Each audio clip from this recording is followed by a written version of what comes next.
Welcome to English with Swarup speaking course September 2024. How can we speak less and speak smart at the same time? Use short answers and then explain.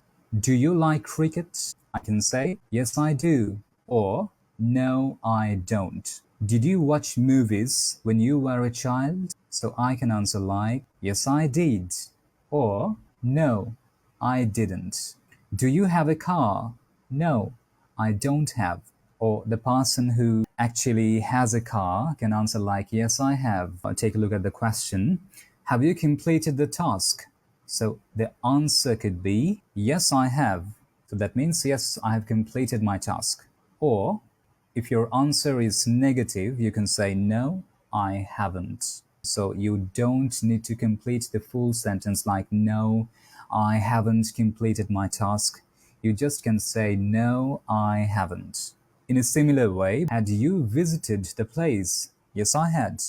Or, no, I hadn't. Can you play guitar? Yes, I can. But the person who don't know how to play a guitar can answer like, no, I can't. I'm not encouraging you to say everything in short, but sometimes we need to explain why we're saying this or that. So you can keep your time for the explanation, but to answer the question in short, we can say, yes, I can, or no, I can't. Then you can explain. Will you go to market? So how can you answer? The answer will be yes, I will, or no, I won't. No, I won't.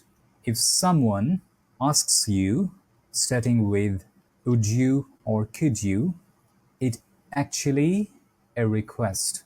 So you can't answer like yes, I would or I wouldn't, yes, I could or I couldn't, because it's a different meaning. Since it's a request, you can say sure, of course, or certainly.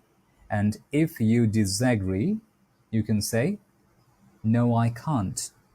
Okay, I'm asking you, could you give me her number? Of course. And if you are reluctant to give me your friend's number, so how will you answer that? No, I can't. I would like to thank all of you who have watched this video and all of the participants because you supported me a lot. I believe that it was a nice experience for all, for you and for me as well. Thank you all.